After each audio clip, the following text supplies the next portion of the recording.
পশ্চিমবঙ্গ সরকারের শিল্পী mobile number 62904719337।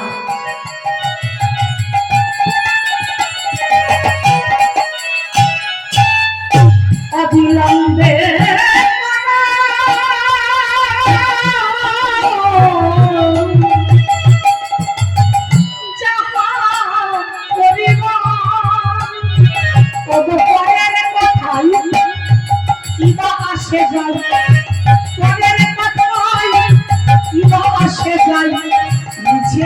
তুমি কেউ না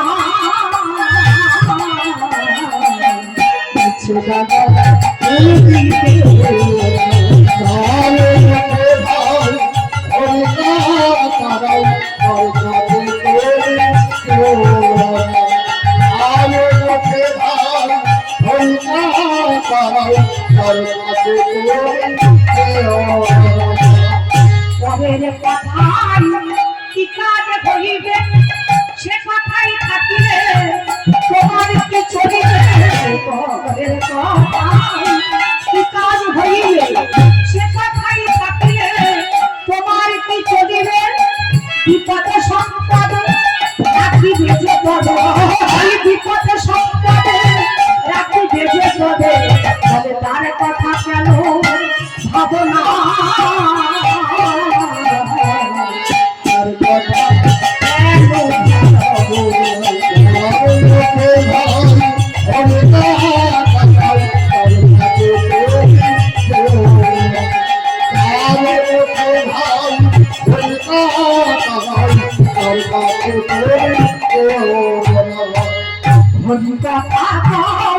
হরি গুণ গাও, হরি নাম রসে সদা মত্ত হও। হরি গুণ গাও, হরি নাম রসে সদা মত্ত হও। গাও নীতি নীতি হরি গুণ গীতি, গাও নীতি নীতি হরি গুণ গীতি, অন্য গীতি তুমি দেব না।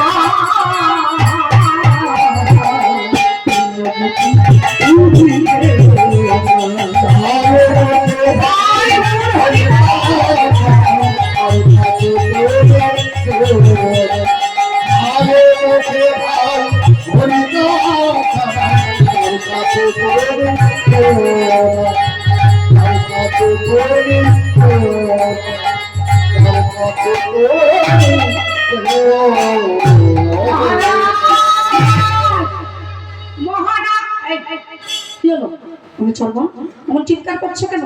মহারাজ এক সুসংবাদ বলে এনেছে। কি সংবাদ? রাজা যুধিষ্ঠির অশ্বমেধ যজ্ঞ করবেন, তাদের অশ্ব এসেছে আমাদের পুরীতে। সেই অশ্বটাকে ধরেছে জানেন আপনারই জ্যেষ্ঠ পুত্র সুধর্ম।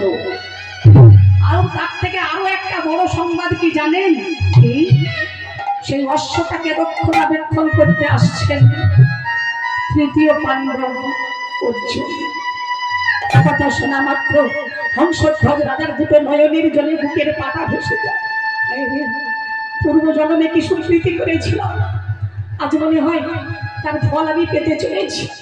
অর্জুন যখন আসছেন নিশ্চয় তার রথে সারথি হয়ে আমার ভগবান কৃষ্ণ আসছে। আমি একই অঙ্গে একই সঙ্গে কৃষ্ণের জন্য অর্থাৎ নরনারায়ণকে দর্শন করে আমার এই মানব জন্মটা আমি ধন্য করব। এই কিন্তু মনে মনে ভাবছেন আমার জ্যেষ্ঠ পুত্র সুধর্ম যখন তাদের যজ্ঞাস্যটা ধরেছে, অর্জুন তো সহজে ছেড়ে দেবে না, যুদ্ধ অবশ্যম্ভাবী। এই কে আছিস? কে আছিস? রাজ্যে ঘোষণা করে দে এই যুদ্ধে যেন সবাই অংশগ্রহণ করতে আসে। যে না যুদ্ধে অংশগ্রহণ করবে তাকে হাতে পায়ে দড়ি বেঁধে তপ্ত তৈলের কড়াতে নিক্ষেপ করা হবে। প্রাণের ভয় বড় ভয় মা। ভালো বৃদ্ধ যুবা আদি করি যত নরনারী পাগলের মতো যুদ্ধস্থলে ছুটে চলেছে। বাবা হাতে বাঁধবে, পায়ে বাঁধবে, তারপর তপ্ত তৈলের কড়াতে নিক্ষেপ করবে। এমনি ভাবে প্রাণ দেওয়ার থেকে যুদ্ধে অংশগ্রহণ করে মরা হবে। সবাই ছুটে চলেছে। সেই যুদ্ধে অংশগ্রহণ করতে।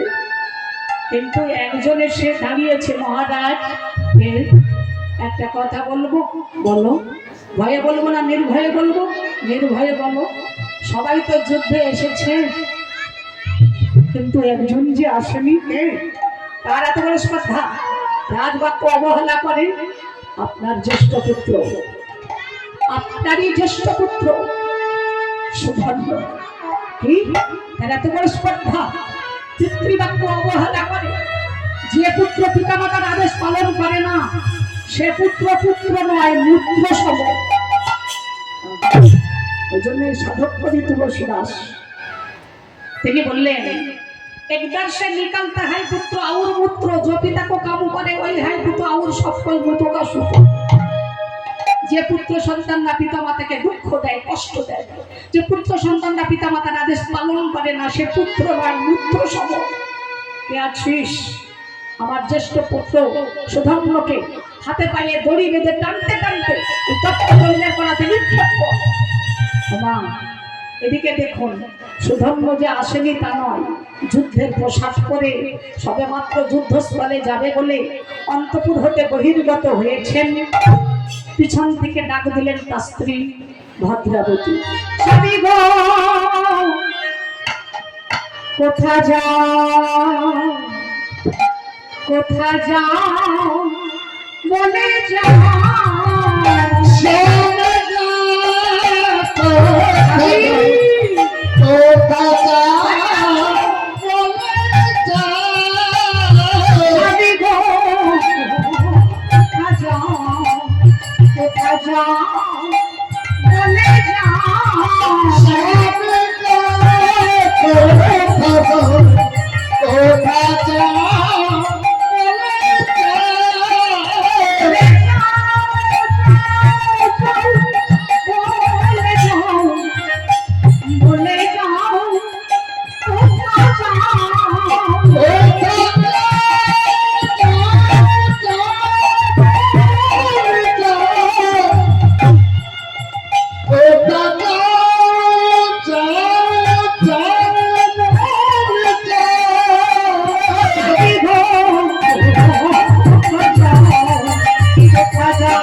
দিলে তো যাত্রাটা মাটি করে, জানো না কেউ শুভ কাজে গেলে পিছন থেকে ডাক্তার নেই, তাতে অমঙ্গল হয় হয়তো, কিন্তু একজন ডাকলে অমঙ্গল হয় না, বলে আগের থেকে পিছু ভালো যদি ডাকে মাই, আর ভরার থেকে খালি ভালো যদি ভোরতে যাই।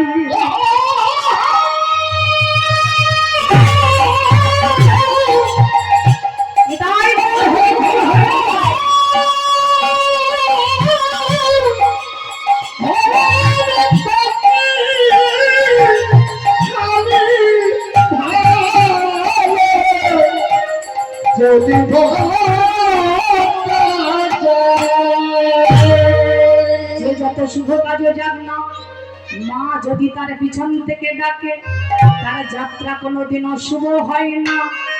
কি মায়েরা, এখন সেটা চলবে না। একবার শুধু পিছন থেকে ডেকে দেখবে, পুরো ঝাঁটার পরে দেখবে না। ও ছেলে যতদিন বিয়ে করে না, মা আমার আপন, বাবা আমার আপন, যখন বিয়ে করলো মাতৃত্বের আসন থেকে মাকে বঞ্চিত করে মায়ের আসনে তার স্ত্রীকে বসালো।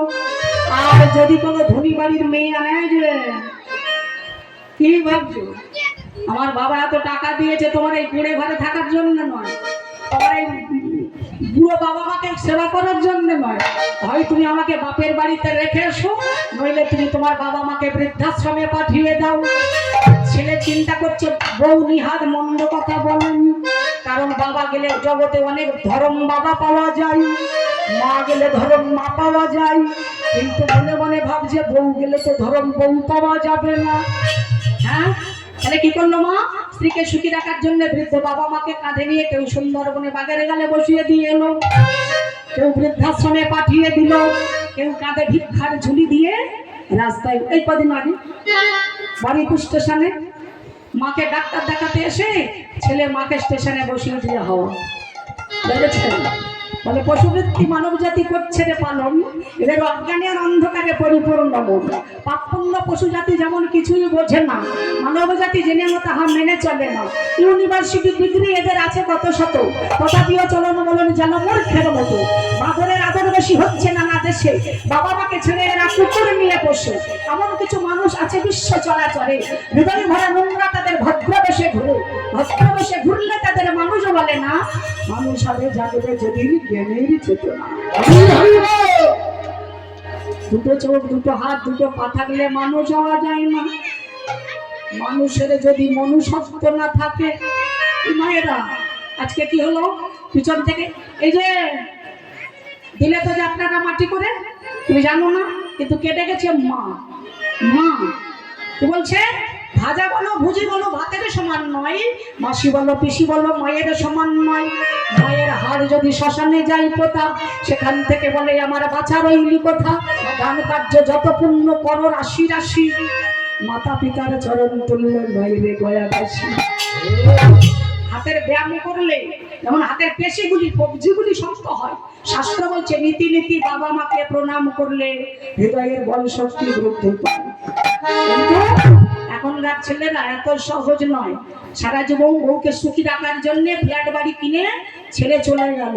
যেই শুনেছে বাবা মা মরে যাচ্ছে, বড় বড় জুলবিয়ার বাজার থেকে বড় বড় রসগোল্লা কিনেছে, মা খেতে পারছে না, ঠেলে ঠেলে দিচ্ছে। মানে মনে মনে বলছে মা গো চলে তো যাচ্ছ, যাবার সময় যাবার খাওয়াটা খেয়ে যাও। যেই মারা গেছে আলমারি থেকে সাদা থান বার করে বাবা মায়ের চরণে আলতা পরিয়ে ছাপ তুলে নিয়ে পিকচার করে দেয়ালে টাঙিয়ে রেখে ধূপ ধুলো দিচ্ছি। বলে হ্যাঁ রে, যখন তোর বাবা মা বেঁচে ছিল একবারও পায়ে হাত দিয়ে প্রণাম করেছি? বলে না, শ্বশুর শাশুড়িকে প্রণাম করেছি, বাবা মাকে করিনি। তাহলে কাজ কিচ্ছু হবে না যত ধূপ ধুলো দিস। রাধে রাধে দিলে তো যাত্রাটা মাটি করে। হ্যাঁ, যাচ্ছিলাম শুভ কাজে। কোথায় যাচ্ছ? বলে আমি যুদ্ধ করতে। তার সঙ্গে? বলে তৃতীয় পাণ্ডব অর্জুনের সঙ্গে। বলে স্বামী তুমি যাব না, যুদ্ধে গেলে আমি ফিরে আসবে না। মানুষ ভজন সাধন করার নাকি মনে চলে যায়। সাধনার বলে গুরু কৃপায় যদি একবার তার ভগবত দর্শন হয়ে যায়, সে তো আর কোনোদিন গৃহে ফিরে আসে না। একসঙ্গে কৃষ্ণার্জুন অর্থাৎ নরনারায়ণকে দর্শন করে। তুমি যদি আর ফিরে না আসো, কে আমাকে মা বলে ডাকবে? তাই তোমার কাছে আমার বিনীত প্রার্থনা, যুদ্ধে যাবার আগে একটা পুত্র সন্তান দাও হে স্বামী। মা ডাকে সোনার সন্তান দাও হে স্বামী,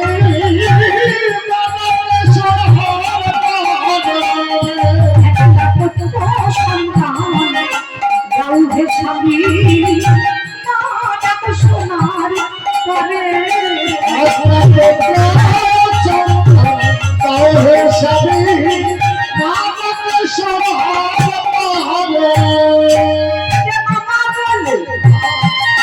আসিবে বলে আমি জুড়াবো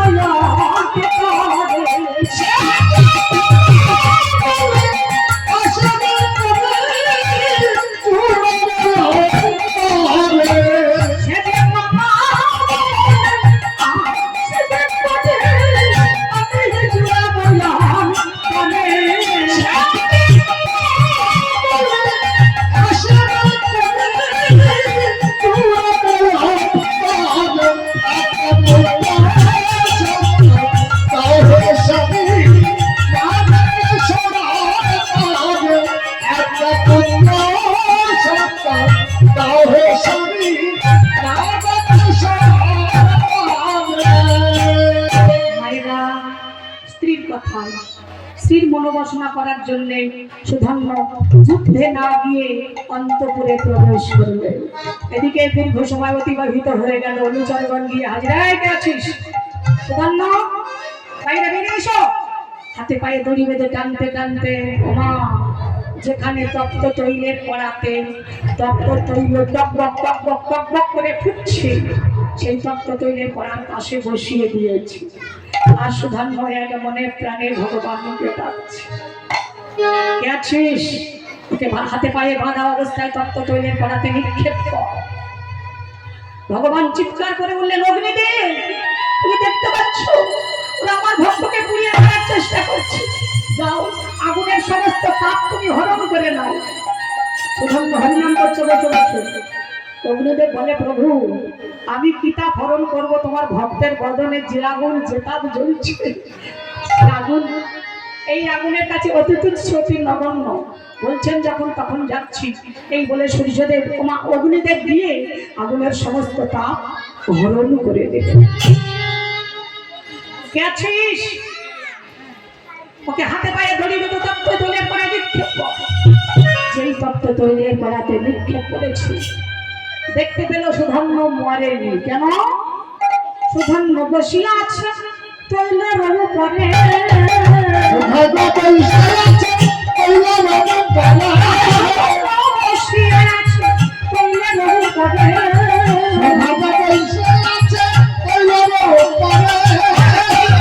কৃষ্ণ নাম কাহে উচ্চ ঈশ্বরে। বসে কৃষ্ণ নাম কাহে উচ্চ ঈশ্বরে। কৃষ্ণ কৃষ্ণ কৃষ্ণ বলে, কৃষ্ণ কৃষ্ণ কৃষ্ণ বলে, কৃষ্ণ কৃষ্ণ কৃষ্ণ বলে, কৃষ্ণ কৃষ্ণ কৃষ্ণ বলে। হাসি দুটি নয়নে জলে, কৃষ্ণ কৃষ্ণ কৃষ্ণ বলে, হাসি দুটি নয়নে জলে, কৃষ্ণ কৃষ্ণ কৃষ্ণ বলে, হাসি দুটি নয়নে জলে, হরি হরি হরি বলে, কৃষ্ণ কৃষ্ণ হরি হরি হরি হরি বলে, কৃষ্ণ কৃষ্ণ বলে, হরি হরি হরি বলে, কৃষ্ণ কৃষ্ণ বলে, হরি হরি হরি বলে,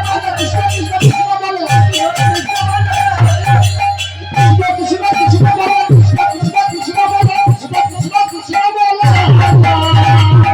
ওই দেখ রে, সুধন্য মরেনি, তপ্ত তৈলের পড়াতে তেলের মধ্যে বসে আছে। বলো ভক্ত সুধন্য কি? ভক্ত সুধন্য কি? ভক্ত সুধন্য কি?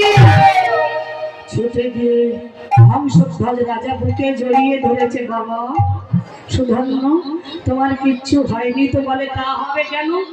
যার কেউ নেই তার একজন আছে, সেই যে বিপদ ভঞ্জন মধুসূদন। ও মায়েরা, হরি যদি কারো রাখে তাকে কেউ মারতে পারে? প্রহ্লাদ হরি নাম করতেন বলে তার পিতা হিরণ্যকশিপু তাকে মারার জন্য কত রকম ষড়যন্ত্র করেছিলেন। যখন মারতে পারলেন না, আমার কথাগুলো ভালো করে শুনবেন, রাজসিংহাসনে বসে বসে বলছে, প্রহ্লাদ তোমাকে মারার জন্য পাগলা হাতির পদতলে নিক্ষেপ করলাম, বিষধর সর্পের মুখে নিক্ষেপ করলাম, আগুনে নিক্ষেপ করলাম, পাহাড় থেকে নিক্ষেপ করলাম, বিস্ফান করালাম, তোমাকে মারতে পারলাম না। তোমাকে বাঁচাচ্ছে কে? বলে আমার হরি।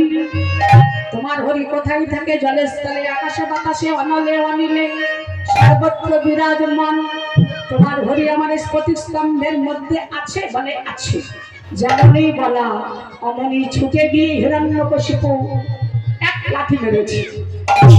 এক পদাঘাত যেই করেছে স্ফটিক স্তম্ভ চূর্ণ করে ভগবান নরসিংহ রূপ ধারণ করে বেরিয়ে এসে হিরণ্যকশিপুকে প্রাণে বিনাশ করলেন। কোথায় ফেলে মেরেছিলেন তো জানেন? হিরণ্যকশিপুকে কোথায় ফেলে মেরেছিলেন? বাবা তো জানেন, এই জানু দেশে। কেন? এই দেখুন, 4টে বর পেয়েছিলেন ব্রহ্মার কাছে। ব্রহ্মার তপস্যা করতে গিয়েছিলেন হিরণ্যকশিপু। যখন দেখা দিলেন বললেন কি বর চাও? বলে আমি অমরত্ব চাই। আরে আমি নিজে ব্রহ্মা অমর নই, তোমাকে কি অমরত্ব বর দেবো? তাহলে আমাকে 4টে বর দিতে হবে। কি দি? বললো আমি জলে মরবো না, স্থলে মরবো না, আকাশে মরবো না, বাতাসে মরবো না, অনালে মরবো না, অনিলে মরবো না। তাহলে আইন যেমন আছে আইনের ফাঁক আছে। ভগবান কোথায় ফেলে মানলেন? জানু দেশে। বলেছিলেন আমি দিনে মরবো না, রাতে মরবো না। কখন মেরেছিলেন? সন্ধ্যা হওয়ার দুই দণ্ড বাকি আছে, যারে বলে ভর সন্ধ্যেবেলা। বলেছিলেন কোন দেব দানব মানব যক্ষ রক্ষ কিন্নর গন্ধর্ব কারো হাতে মরবো না।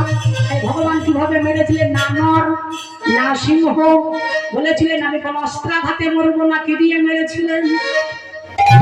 নখের আঘাতে, তাই না? আজকে দেখুন হিরণ্যকশিপুকে যখন প্রাণে মারলেন, এদিকে প্রহ্লাদ পদে জোরে দাঁড়িয়ে দাঁড়িয়ে ভগবানের ধ্যান তপস্যা করছে। প্রহ্লাদ আগে, প্রহ্লাদ হ্যাঁ আগে প্রভু এখানে এসো, হ্যাঁ এখানে এসো। তোমার পিতাকে আমি নরসিংহ রূপ ধারণ করে প্রাণে মারলাম, তোমার এতটুকু ভয় করলো না? তাহলে তা করবে কেন? তা করবে কেন? বাঘ যখন গর্জন করে, সিংহ যখন গর্জন করে, বাঘের গর্জনে, সিংহের গর্জনে কুকুরের বাচ্চারা ভয়ে কাঁপে, হরিণের বাচ্চারা ভয়ে কাঁপে, শৃগালের বাচ্চারা ভয়ে কাঁপে। বাঘের গর্জনে কোনোদিন বাঘের বাচ্চা ভয়ে কাঁপে না, সিংহের গর্জনে কোনোদিন সিংহের বাচ্চা। কত ড্রিপে চলে যাচ্ছে প্রহ্লাদ। আমি তো তোমারই বস্তু, আমি কি ভয় পেতে পারি? কিন্তু প্রভু তোমাকে দেখে বড় আশ্চর্যান্বিত হচ্ছি। বলে কেন কেন কেন? বলে তুমি ভগবান হয়ে ভক্তের নাড়ি ভুড়ি খাচ্ছ। বলে আমাকে তুমি নাড়ি ভুড়ি খেতে দেখেছো প্রহ্লাদ? আমি নাড়ি ভুড়ি খাইনি। তুমি জানো না তোমার পিতা হিরণ্যকশিপু কত বড় ভক্ত? তোমার পিতার গোপন ভজন সাধনটা কোন নারী থেকে বের হতো? তুমি বস্তুটা কোথা থেকে এসেছিলে? আমি নারী ভুড়ি গুলো চেকে চেকে দেখছি বললাম, আমি নারী ভুড়ি খাইনি। তাহলে নারী ভুড়ি গুলো গেল কোথায়? এই নারী ভুড়ি থেকে, হিরণ্যকশিপুর নারী ভুড়ি থেকে হয়েছিল পুঁইশাকের জন্ম। ভাইয়েরা আজকে দেখুন তাহলে সিদ্ধান্তটা কি দাঁড়ালো? হিরণ্যকশিপু যদি এত বড় ভক্ত ছিলেন, তাকে প্রহ্লাদ হরি নাম করতেন বলে তাকে মারার জন্য এত রকম ষড়যন্ত্র করেছিলেন কেন? জগৎকে শেখাবার জন্য। জগৎ দেখে নাও, কৃষ্ণ ভক্তকে কেউ কোনোদিন ষড়যন্ত্র করে মারতে পারে না, হরিনাম কারো কাছে মাথা নত করে না। ছুটে গিয়ে সুধর্মকে হংসধ্বজ রাজা জড়িয়ে ধরেছে, খোকা তোমার কিচ্ছু হয়নি তো? বলে না, তুমি আমায় আশীর্বাদ করো, আমি যুদ্ধ করতে যাই। পিতার চরণে প্রণাম জানিয়ে গোপন পক্ষে যেটা বেঁধে রেখেছিল সেই যজ্ঞাশ্ব, পাণ্ডবদের যজ্ঞাশ্ব সামনে দাঁড়িয়ে মনে মনে ভাবছে এ অশ্ব আমি আর ফিরিয়ে দেব না। সংবাদ গেল তৃতীয় পাণ্ডব অর্জুনের কাছে, আরে আরে আরে সুধর্মের এত বড় স্পর্ধা যে আমাদের যজ্ঞের অশ্ব ধরে, ওকে আমি সমুচিত শিক্ষা দেব। মা এই বলে অর্জুন যাবার জন্য প্রস্তুতি নিয়েছেন। এমত সময় দেখতে পেলেন পাণ্ডব সেই যজ্ঞাবশ্যের দৃষ্টি আরোহণ করে সুধর্ম নিজেই আসছে। অর্জুন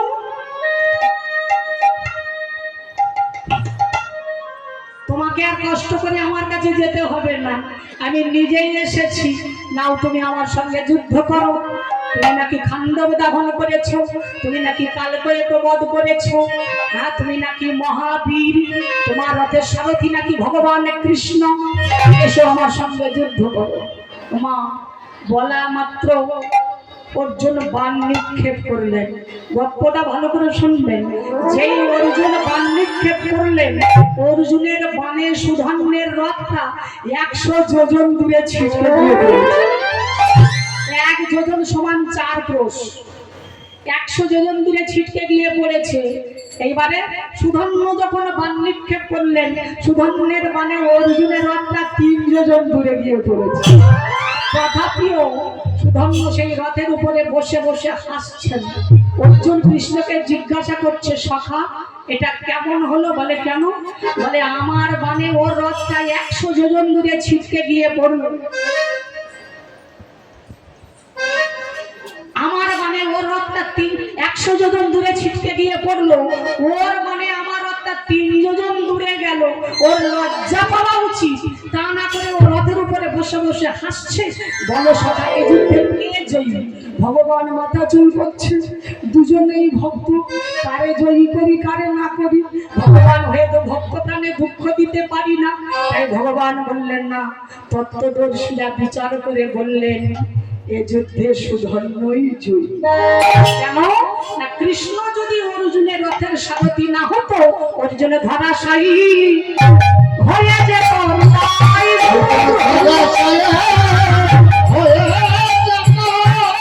অর্জুনে ধরাশায়ী হয়ে যেত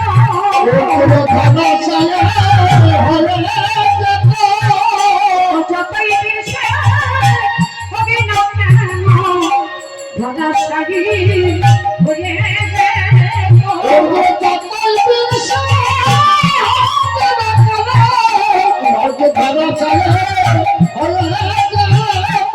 অর্জুনে যতই বেশে হোক না কেন কৃষ্ণ যদি রথের সারথি না হইত রথের সারথি না হইত যতই বেশে হোক না কেন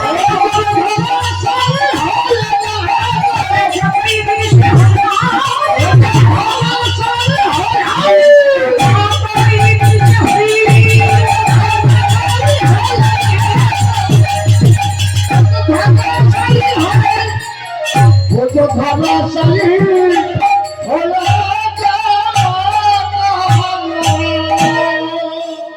ভক্তমণ্ডলী, এইবার দ্বিতীয়বার যখন অর্জুন বাণ নিক্ষেপ করলেন অর্জুনের বাণে সুধন্যের মুন্ডটা দ্বিখণ্ডিত হয়ে গেল। অর্জুনের বাণে সুধন্যের মুন্ডটা দ্বিখণ্ডিত হয়ে গেল। কাটা মুন্ডটা গিয়ে পড়লো ভগবান কৃষ্ণের কোলে। কাটা মুন্ডটা গিয়ে পড়েছে কোথায় জানো? ভগবান কৃষ্ণের কোলে। কাটা মুন্ড কেঁদে কেঁদে বলছে ওগো দয়াময়, বলে এটাই তো আমি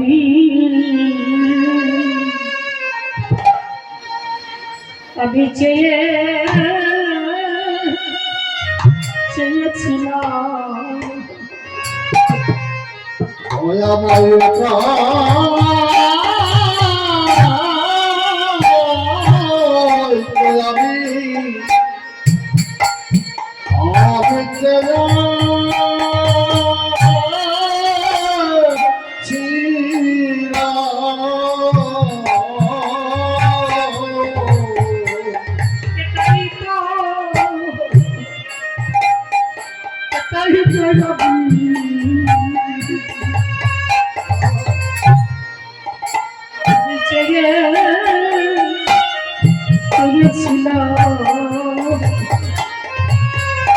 দয়ালু এটাই দয়া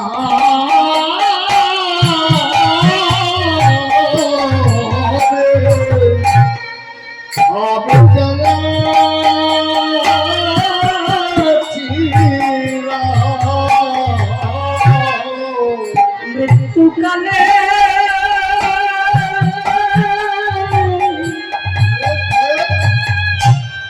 মৃত্যুকালে তোমার আমি চরণ পাব, এটাই তো আমি চেয়েছিলাম।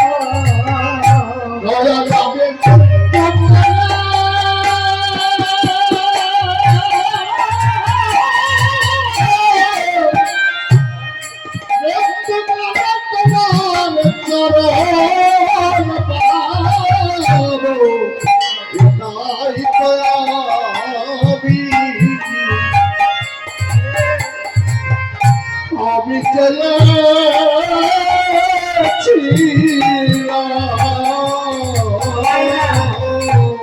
পরবর্তী কীর্তনিয়া এসে গেছেন। আমাকে বলা হয়েছিল 7:30 পর্যন্ত। তো যাই হোক এসে যখন গেছেন তাড়াতাড়ি মেল করি মা, লীলার তো শেষ নেই। আজকে কি হলো, ভগবান কৃষ্ণের কোলে মুন্ডটা গিয়ে পড়লো। তাকে কাটা মুন্ড কৃষ্ণ কৃষ্ণ বলে কাটছে। ভগবান বললেন গরু এটাকে নিয়ে তুমি ব্রহ্মলোকে নিক্ষেপ করো। যেই গরুর ভগবান কৃষ্ণের কাছ থেকে এই ভগবান কৃষ্ণের কাছ থেকে গরু সুধন্বের মুন্ডটা নিয়ে ব্রহ্মলোকে নিক্ষেপ করলেন। আমা লক্ষ্য করবেন, নন্দী ভৃঙ্গিকে মহাদেব পাঠিয়ে দিলেন, যাও ব্রহ্মলোকে একটা কৃষ্ণ ভক্তের মুন্ড আসছে, ওটাকে তোমরা ধরে আমার কাছে এনে দাও। যেই এনে দিলেন, মহাদেব মুন্ডটা নিয়ে গলায় পড়লেন। সত্যি 108 বার জন্মে 108 বার মারা গিয়েছিল, 108টা মুন্ড কেটে মহাদেব গলায় পড়েছিলেন। আর তার মাঝখানে একটা পুরুষের মুন্ড, সেটা হলো ভক্ত সুধন্বের মুন্ড। আজকে যাই হোক, এমনি ভাবে পরে যুদ্ধ করতে এসে সুধন্বের কনিষ্ঠ ভ্রাতা সুরথ তিনিও প্রাণ হারালেন। পরে মায়েরা সেই রাত্রিটা কৃষ্ণার্জুন দুজনে মিলে হংসধ্বজ রাজার আতিথ্য গ্রহণ করলেন। পরের দিন চলে গেল, অশ্ব চলে গেল কোথায়? মাহিষ্মতিপুর ছেড়ে মণিপুরে। যে মণিপুর রাজকন্যা চিত্রাঙ্গদার গর্ভে জন্মেছিলেন, অর্জুনের ঔরসজাত সন্তান বভ্রু বাহন। মায়েরা সেই বভ্রু বাহন রথটাকে ধরে, অশ্বটাকে ধরে নিয়ে মায়ের কাছে গেছে। মা, এই দেখো পাণ্ডবদের যজ্ঞাশ্ব ধরে এনেছি। তুই কি করেছিস? ও যে তোর পিতা। যা অশ্ব ফিরিয়ে দিয়ে পিতার চরণে প্রণাম করে বলবি, পিতা আমরা ভুল করে তোমাদের অশ্ব ধরেছি, ফিরিয়ে দিয়ে গেলাম। যেই বভ্রু বাহন পিতার চরণে প্রণাম জানিয়ে বলেছে, পিতা তোমাদের অশ্ব ভুল করে ধরেছিলাম, ফিরিয়ে দিয়ে গেলাম, অমনি বভ্রু বাহনকে অর্জুন লাথি মেরে ফেলে দিলেন, দূর হয়ে যাও। রাধে রাধে ভক্তবল্লভী ভক্তিবতী মায়েরা, এখানে রহিল আমার লীলার মাধুরী। রহিল আমার লীলার মাধুরী।